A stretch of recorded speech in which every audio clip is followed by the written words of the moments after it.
This podcast is brought to you by Data Media, email deliverability and email marketing consulting services.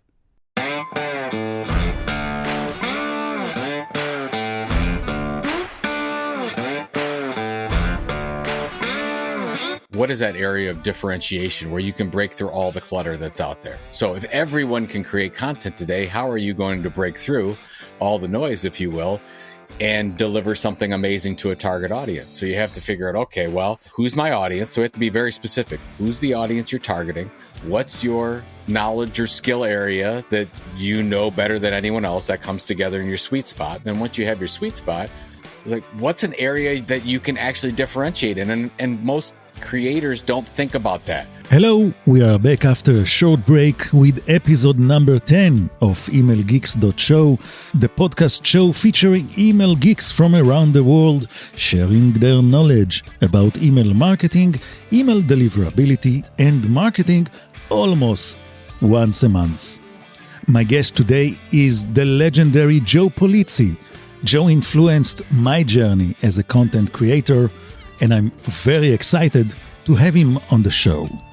Joe is an entrepreneur, a marketeer, an author, a podcaster, and a speaker.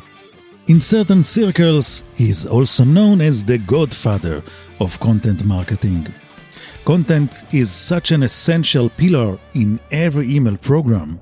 Thank you very much, Joe, for being a guest on my podcast. It's a pleasure to be here. You know, you may not have coined the term content marketing, but you definitely crowned it. Can you tell us a bit about yourself and how did you become the godfather of content marketing? Thank you so much for that. Somebody called me the godfather of content marketing. It was, I think, before a content marketing world, one of our events that we held. This is probably almost 10 years ago. And I didn't know what to think of it at first, but then I just let it roll, and I'm happy to take it on. If whatever helps in getting attention and marketing, you just accept it and go with it, and I'm totally fine with that.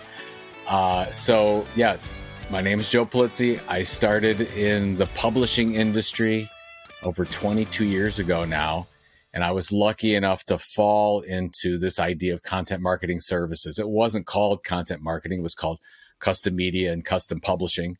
And we actually put together custom magazines for large business to business companies like Autodesk and Microsoft. And generally this was in print. So this is in the early 2000s. That's what we were doing. And I fell in love with this concept. Instead of interrupting our customers with advertising, what if we sent them valuable, relevant, compelling information on an ongoing basis in order to see some kind of behavior change? And of course, that's marketing, and that's the definition of content marketing. And as we got into podcasts and more email marketing and more digital marketing and social media, especially Google, that was where it really hit me in 2005, 2006. And I was like, well, if companies want to get found on Google, they're going to have to create relevant information that people are going to want to find. Yeah. And then everything just blew up from there. And that's why we ended up starting Content Marketing Institute in 2007. It's an education place for marketers to understand this new philosophy, if you will, of content marketing. And now, I've been in the industry for that long, up to today. I've written books on content marketing and have, two podcasts, This Sold Marketing and Content Inc., and all kinds of businesses around it. But basically, I fell in love with the idea that what if you could market by delivering valuable information and not necessarily talking about your products and services all the time, and really become a media company, the informational expert for your audience. And I'm like, I like that. I like that idea of content marketing. And so I've been in it ever since. Almost everyone creates content today, but that does not make them content creators. You even distinguish between content creator and the content entrepreneur. The latter refers to content creators who earn a living from their content. Your latest book is titled The Content Entrepreneur. Absolutely. I mean, if we think about who creates content. It's everyone. I mean, my mom on Facebook creates content. So what's the difference between a content creator or a content entrepreneur or a content marketer, if you will? There's a couple things that are important. First of all, you need something called a content tilt. We talk about that in the book Content Inc.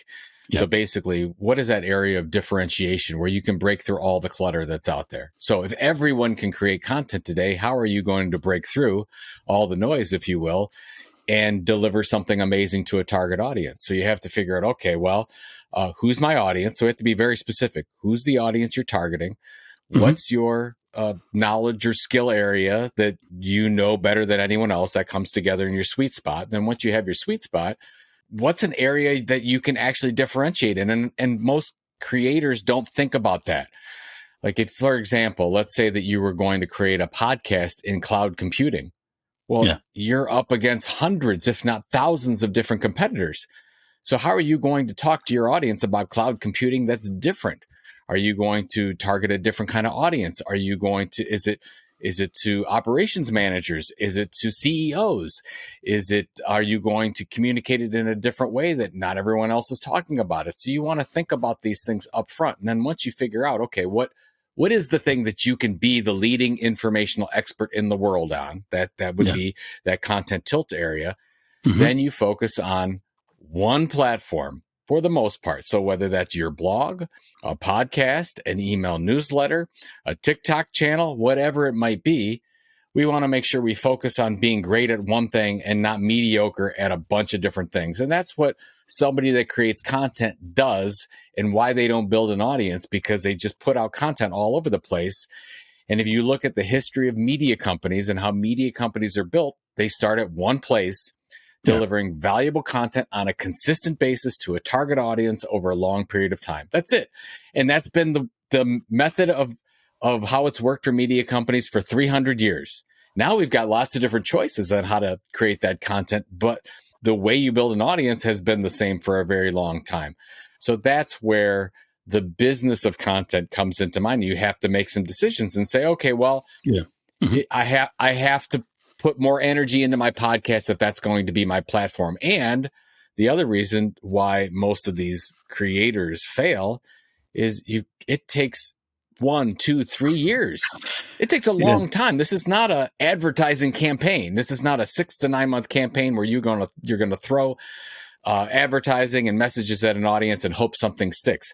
This is a relationship that you're trying to build with an audience over a long period. It took me 4 to 5 years of hard work and delivering a blog on a regular basis and building an email newsletter in order to build an audience where I could do all the things that I wanted to do with the business. And I think some people think too short-term and not long-term enough. And if you're thinking short-term, don't do content marketing. You want to make sure, this is to your point about we talking about a half marathon. This is a marathon. Exactly. It's not a sprint. So you have to make sure you're ready for that. Now, once you do build an audience, it's tremendous, all the competitive advantages you get. So you have to make it through that time period until you build that loyal audience. When I was starting to create content, it was in a niche topic, email marketing and deliverability, and it was in a niche country. I was creating content in Hebrew. I think that was part of my success in building a small loyal audience, and it was a shorter runway for me to start flying. Well, I think just to follow up on that, you've hit on something that's so critically important. What a lot of marketers or businesses want to do is they want to have their audience be as wide as possible because they think they're going to attract more people. But that's the worst thing you could do. You actually want to get to the smallest niche group that you can until you can say, hey, if I do the work to this group of people in this manner, can I be the leading informational expert? And you've just said, hey, if you do what you need to do in marketing, email, and Hebrew, then you could be the person. I have a friend of mine is in the same position. He lives in Romania, and he wanted to make the jump to English and say, well, I want to be one of the leading. And I said, well, yes. So a lot of people do, but it's very crowded. Yeah. But if you just focused on your Romanian language and those marketers that want to communicate in Romanian, you can, in a very short period of time, be the leading expert. So start there and do that. Once you do that, then maybe you can come out and do, be the English leader, if you will, but you might not even need that. So I love your focus. And so I would, everyone listening to this, you actually want to go as small as you possibly can. You can always go broader later, but you want to get that down to a smaller group to say, okay, if I do the work, because I believe that 100 true fans or 1,000 true fans are a possibility. In order for your business to go and have content marketing work, you don't need hundreds of thousands of people. You might only need a small handful of loyal audience members, community members that want to support what you're doing. One of your mantras is don't build your content house on rented land. What do you mean by that? So when we think about building business, any business, you want to make sure you control the distribution of that business. So let's say you sell sports equipment. You want to make sure that you can actually communicate with your customers directly and control that line of communication so you can sell them something and deliver that equipment to them. It's that way in any business. But if let's say you look at content creation and you start to build an audience on, let's say, YouTube. Yeah. Say, I'm going to build a fan base on YouTube, which, by the way, might not be a bad decision for your business. But you have to remember that if let's say you have 10,000 people that subscribe to your YouTube channel, you always have to remember that you don't control that subscriber's access to your content. Who does? YouTube does. In essence, that's Alphabet. That's Google. They control that. They could turn you off at any time. They could change the algorithm so you can't be found at any time. They might change the rules at any time. So if you are a content creator and you're a marketer and you want to use TikTok and LinkedIn and YouTube and Instagram and any of these other things, that's fine. Use them. But what I want you to do is think of it like, what if they were gone tomorrow? That's what we have to prepare for. And we're seeing it firsthand. I remember in 2014, I had a client of mine when I was doing consulting had put millions of dollars into their Google Plus page. And what happened to Google Plus? Google decided to shut it down. They had so much value built up in that. They built it up for Google and then it's gone. You're seeing the same thing happen today with Twitter. Who knows what's going to happen with what's going on with Twitter? Who knows about TikTok? If you build an audience out here in the United States, could the US ban TikTok? I think that could happen.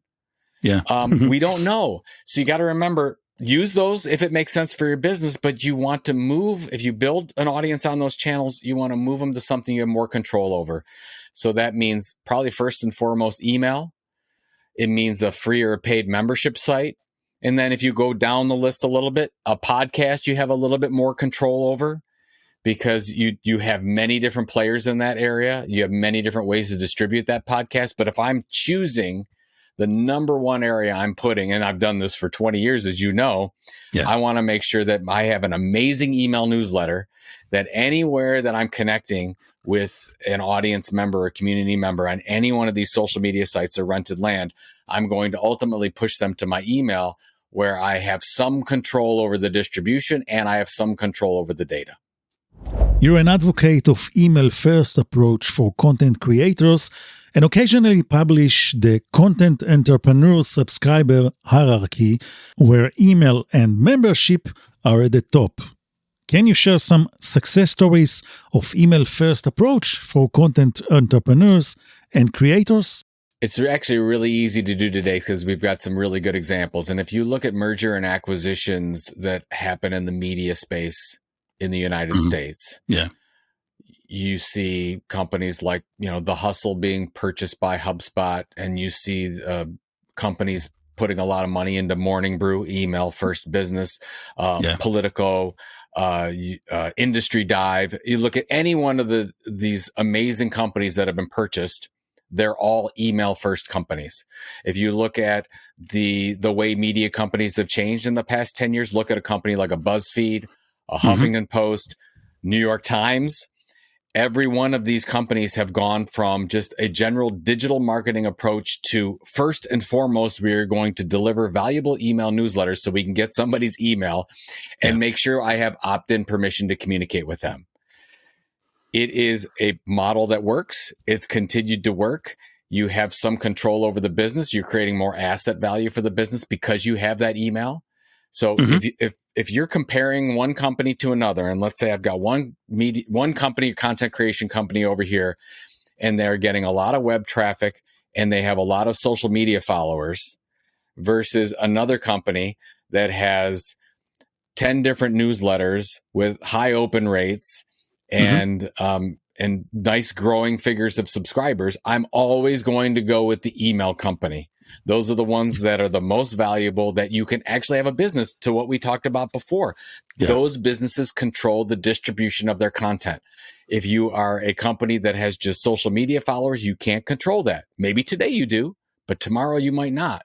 So you have to think like an entrepreneur. You have to think like a business person and move that over. So that's why when we created the subscriber hierarchy, I want to make sure we have email toward the top, and I want to take all these other Facebook fans and Instagram followers and YouTube subscribers and TikTok fans, and I want to take those, and that's fine, grow my audience there. But whenever I can, I want to move those people from those platforms to something I can control, and that's email. Several newsletters, such as The Morning Brew and The Hustle, have implemented referral programs. Can you share more information on what these newsletter referral programs entail? And I'm curious if you can share insights from your experience with your newsletter referral program. So there's lots of different ways where you can build your subscriber base for your email newsletter. You know full well all the different ways we can do that. We can pay and get exposure. We can do deals with partners and have them promote our newsletter. Yeah. But the number one way is we want current subscribers to share it with people that are like them that might want to get our newsletter. So who's done this really well? You mentioned two. Morning Brew is probably the best case study out there, where they've generated thousands and thousands of people signing up for their newsletter, and they have a reward system. So basically you get a unique link, and when you share that unique out with your friends, you get credit. And I think I'm a Morning Brew subscriber. I have like 10 referrals, and I was able to get like a coffee mug or something like that. And these rewards, they're not huge, but there's something where it's a little bit more a motivation for somebody to share. And what we found, simply enough, is if you just say, hey, please refer this to your friends, you don't get as many people referring as if you say, hey, please refer this to your friends. And if you do, you get all kinds of great stuff. Now, to your point, do you get some people in there that are trying to game the system and get more? Yes. And so with our Tilt newsletter, since we launched this newsletter in April of 2021, and we've had thousands of people refer newsletter to their friends, and some of those people have done it, whoever they could find. Oh, please subscribe to this, and we get thousands of people from. I'm going to pick out there's a couple countries in Africa that have been specifically involved in things that we've done that have signed up thousands of people that we mark them right away and say, hey, look, you can't do this. You can't go ahead and share them with everyone who has a cell phone. These are not our, sorry, you're using it the wrong way. Okay, put those to a side. Those happen 1% of the time. 99% of the time, we have really amazing subscribers, community members that want to share. And when they do, we want to reward them. So we created a whole referral cycle. And then as you get more referrals, you can get a t-shirt, you can get a hoodie, you can get a coffee mug, you can get a ticket to Creator Economy Expo, our event, if things go really well.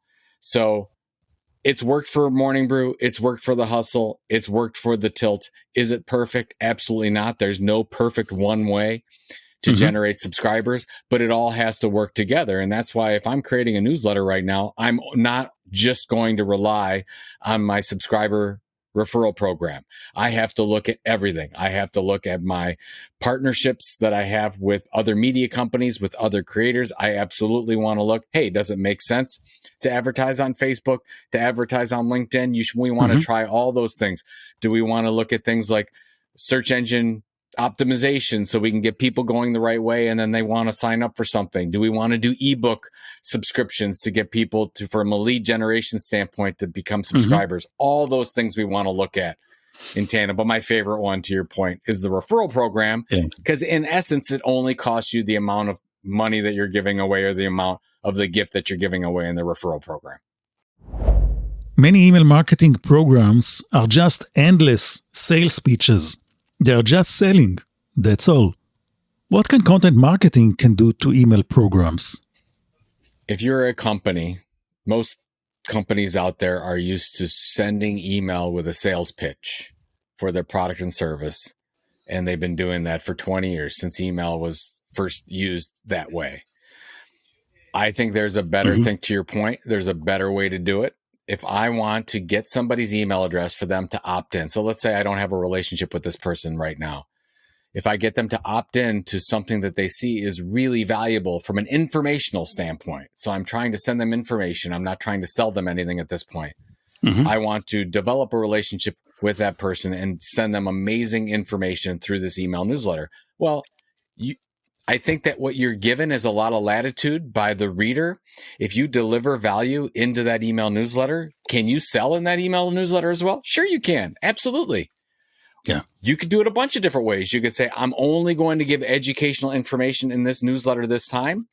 And then maybe once a month, you send them a sales pitch on something. Hey, I hope you're enjoying my newsletter. Here's an event we've got going on. Here's a webinar we've got going on. Here's an ebook.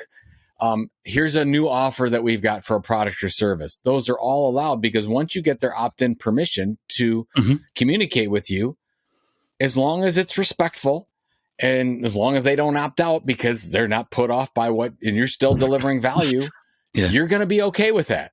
Now, what I like to do personally is I don't like to do just a one-off email sales pitch. We do on occasion, like for an event, but it's always for another piece of content. So basically what I want to do is I want to send them an email newsletter. And then in that email newsletter, could I absolutely create something in there that sells something? Sure, you can. And I would do that, just set that up on a regular basis and say, here's all my really valuable content. And then here's a little sales pitch. Here's more really valuable content. And there's another sales pitch. And it's no different than the Morning Brew that has an advertisement in the middle of their newsletter. It says your advertisement is your own stuff and you're not selling it outside. So there's a lot of different models to do that. And as long as you set those expectations with your audience, I think it's completely fine to sell to them as long as, you continue to deliver value and it's not just a sales pitch all the time. I see so many brands treat the email channel as the sales channel and keep all the other content stuff for other channels like TikTok and Facebook and social media in general. What's your opinion on that? Yeah, it doesn't make sense in a lot of cases. If you're going to do it on somebody else's channel, you might as well create your own. I think it's tough for a lot of marketers to think about and say, all right, what if you weren't allowed to talk about your product and service? What are you going to send in an email? Like that's basically what you're talking about. It's like, okay, and the difference is that you want to do it consistently. So every Monday, every Wednesday, or every Friday, or whatever the time period is, you're going to send this amazing thing. And I like the fact of creating some kind of content brand. It's not company newsletter. It's what is it? It's something that you're going to send that's unique to you and to your audience, and that's it. And you're going to deliver value. And they know you sell products and services, but this is your content brand. Like Procter and Gamble has done this many, many different times. They've got one that I love called Homemade Simple. And basically it sends all kinds of recipes. It's not Procter and Gamble's recipes. It's Homemade Simple. And it's a brand that Procter and Gamble made up. And now it's a multi-million-dollar brand that they built up. But you think about, like, what are you going to call the thing? What's the stories you're going to tell?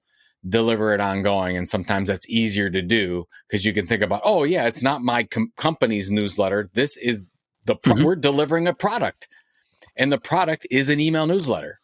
So think of it as a product, just like you create any other product, it might help.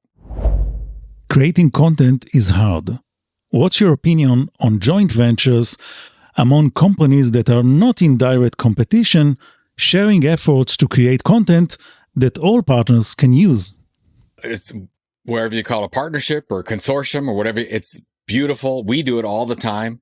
For our research project, The Tilt, we partnered with Brian Clark at Unemployable and Ann Hanley, and we did a research project. We've been doing it for the last years. We have a similar audience. We've got different strengths. We all come together and do that. We just partnered with HubSpot on another research project for business content creators. It's like, oh, we're going to partner together. We're going to do this. We're going to send it out to our audience. We see it all the time on webinars.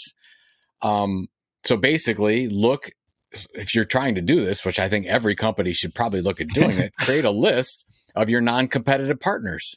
Yeah. And you can all share the costs of and share in the revenue, if you will, of something happening. If you want, let's say you want to do an event and you don't want to go it alone, maybe 3 or 4 partners out there, you can do it together. Especially you're talking in the fashion industry. Maybe one is women's fashion, one's men's fashion, one's eyeliner, one's makeup, one's whatever it is. You all come together and you say the latest in women's fashion, and you've got 4 companies that are all working together, and you put in your own different parts and you account manage that together. So I think it's almost a no-brainer today. Sense. But you can do that with content creators as well. I mean, generally you see them as influencer programs. But some of those influencer programs don't cost money. It's time. You partner with an influencer and they maybe want more audience that you can help them, and you want their content or their exposure. There's lots of different ways to do that. Here's another idea you've tested before. I believe Professor Scott Galloway, Prof. G, was the first to do this. Instead of launching new podcast shows and building a new feed for them, he added more podcast shows to his existing feed. What do you think about that?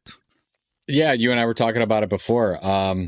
So I'm a fan of the Scott Galloway podcast, the Prof. G podcast, and I looked at Prof. G's model. And if you look at it, Prof. G just started with basically one podcast, and it was a Q&A. Yeah. And then since then has added an office hours podcast, a markets podcast, and there's another podcast in there. So there's basically 4 podcasts on the same feed. And what most creators have done in the past is they will create one podcast and they'll say, oh, I want to do another one. I'm going to create a whole new thing. But I'm like, Scott has done it brilliantly because he already has the audience there. So why create a new thing and have to port people over to something else? Just do it on a different day. So I love that model. And I'm thinking, okay, well, if you want to start a new podcast, maybe you do it on your own feed, or maybe you go out and find somebody else that would want to work with you and say, hey, I want to do this podcast. Can I put it on your podcast feed? So again, partnerships, there's different ways to do this. And so I'm a big fan of that. And I'm thinking, okay, well, if we wanted to launch another podcast, I wouldn't create a whole new thing. I would launch maybe something on Friday, as long as it's targeting the same audience. That's the key. If it's targeting a different audience, not going to work. But if it's targeting the same audience, that's great. So if you have an idea for a podcast, my recommendation, and you don't have the audience, my recommendation would be go find somebody who has the audience and work with them on getting that thing publicized. It's almost like doing native advertising on a media site or something like that, sponsored content on a media site that already has the audience. So basically, you're trying to take a shortcut, and I think it's a shortcut worth taking instead of building it up from scratch. It's very nosy out there. There's so much content, and everyone is shouting for attention. What are your tips for content creators who want to rise above the clutter?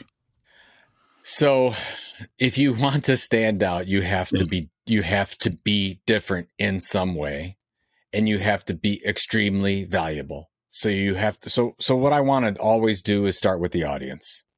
So who's the audience I'm targeting? Be as specific as possible. And I want to ask, okay, what's keeping them up at night? What are their pain points? What can I offer them in the form of information, not my product and service, in the form of information that can solve those challenges? And if I do that really well, I can become sort of the go-to resource for that.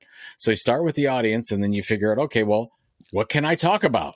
What's that thing? We talked about cloud computing before. We talked about some other things. Is what is that show? And think about it as, I think thinking about it as a show is easier than thinking about it as marketing. So if you think about all the Nice. things that people like to engage in today, they're shows. I want to watch the YouTube show. I want to watch it on Netflix. I want to watch something on Hulu or Disney Plus or whatever. Yeah. It's a show. So you're creating a thing, and the thing is consistent. It's ongoing. You have to invest in it. It's differentiated. It's got characters. It's got style, humor, pain, whatever it is. So take some time and don't just say, oh, I'm going to create a newsletter. Don't create the thing, right? Focus on, what's the audience, what's their needs, and how can I solve those needs, whatever those might be. So spend some time with that. And then you think about where's the best place to start. Is that email? Is it on YouTube? Is it a video show? Is it audio? So focus on that platform. So that's, if you go through the model, you're like, okay, what's my differentiation area to that audience? And then you start with one content type. Is it audio, video, or textual on one platform? Is that a podcast, email, TikTok, Instagram, YouTube, event, webinar series, whatever? And be great at it and do it over a long period of time. That's the recipe for success. And it's mostly that long period of time that a lot of people give up. I mean, I'll give you this quick tidbit before we go. If you look at all the podcasts out there that have ever been created, 50% of them have less than three episodes or less. Exactly. So what does that mean? It means there's a lot of people that give up very easily. Yeah. Don't do that. Like, whatever you do, be in it for the long term. You have to commit to 12 to 18 months. So if you commit to 12 to 18 months, say, I'm going to put everything into this. On side of all the other marketing you're doing, do this little beta test. Do it really well, and then I think you'll see success if you stick with it. Thank you very much, Joe. It's been a pleasure. And I'm always loving to hear your tips about content creation. You had such an influence on my journey as a content creator, and I want to thank you very much. Lastly, how can people follow you? Absolutely. So basically, our email newsletter that we love is The Tilt. So go to thetilt.com and subscribe. It's 2 times a week. It's for content creators, and we talk about a lot of the stuff that you and I talked about today. And if you don't like it, you can always unsubscribe, right? Or then you can check out our referral program and everything else that we've got going on. We're experimenting a lot, and we share that experimentation with our audience. I'm at Joe Pulizzi on all the other social sites. At JoePulizzi. And then if you want to check out all my books and stuff, you can go to joepulizzi.com. I've got my business books, and I've got my one nonfiction mystery thriller, The Will to Die, that I've also written that I love as well. So I'm doing all that kind of stuff as well. But it's a pleasure being on, so I appreciate it.